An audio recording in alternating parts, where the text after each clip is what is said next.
As more people face furloughs and layoffs, nonprofits see an increase in demand. Here to talk more about this is Irving Cares CEO Kyle Taylor. He is also an Irving City Councilman.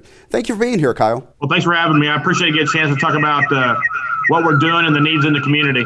Yeah, and that gets right into the first question, the broad topic of what kind of trends are you seeing at Irving Cares?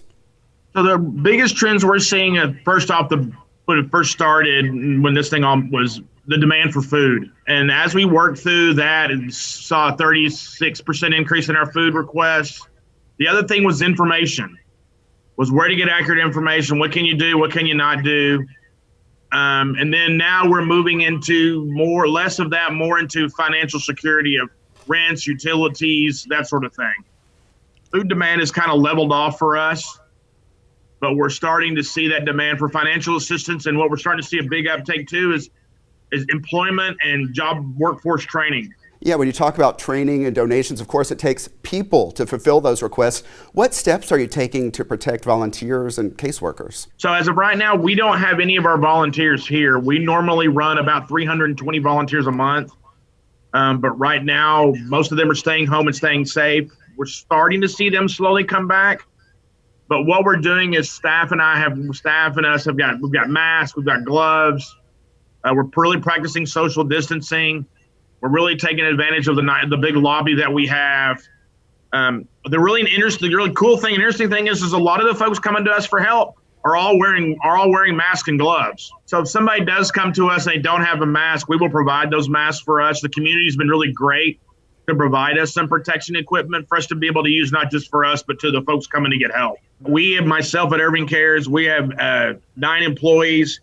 2 of our employees have lost folks to COVID-19. So just stay safe, be patient.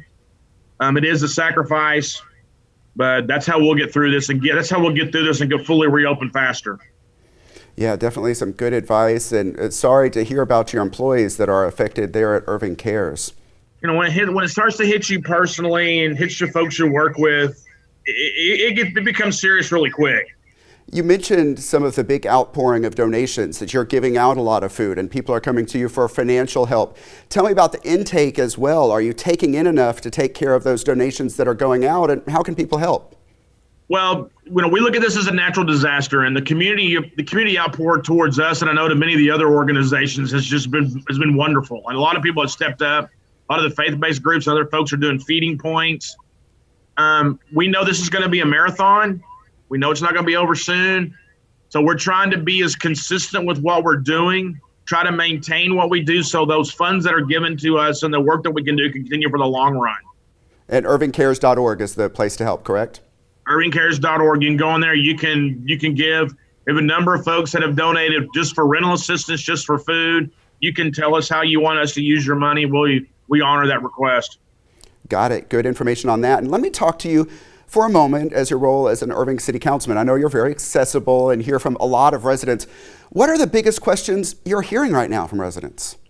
So the biggest question right now is, when are we going to reopen back up? There's some concerns, of course, about small business owners, medium-sized business owners, about getting back and getting income in and getting worried about meeting their responsibilities and providing payroll for folks. The biggest concern right now is, how do we open up? Do we open up safely? But we need to open up, but we need to protect everybody. So they're looking for leaders and leadership to provide that direction and guidance for them to be able to move forward.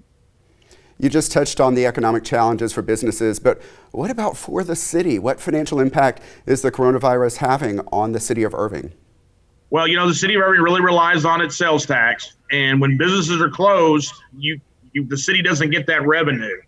So the challenges moving forward for the city is going to be continuing to maintain the level of service that we provide for City Hall and that our residents request and expect, while yet maintaining and trying to maintain a tax base for those folks as we come through this, to make sure that income that we're getting coming in, it's fair and equitable and used right. That's been another concern that's come up, is how's this going to affect my tax base? What are y'all going to do? But the thing is, to making sure we maintain public safety, streets, water, everybody's safe, everybody's healthy, and try to make those strategic decisions as we look at more than likely running a pretty good sized deficit coming out of this budget cycle based on loss of sales tax. How do we move forward and continue with the level of services that we're providing? Definitely some big decisions and some important issues to work through, especially as budget season kicks off. Irving City Councilman and Irving Cares CEO Kyle Taylor, thanks for being with us during this very busy time. Well, I appreciate you offering me the chance to visit, talk a little bit about what's going on in the city and at Irving Cares, and just want everybody out there to wash your hands, be safe, and take care of each other. All right, Kyle, thanks so much. And the quickest way to help Irving Cares is through the website. To donate online, go to irvingcares.org.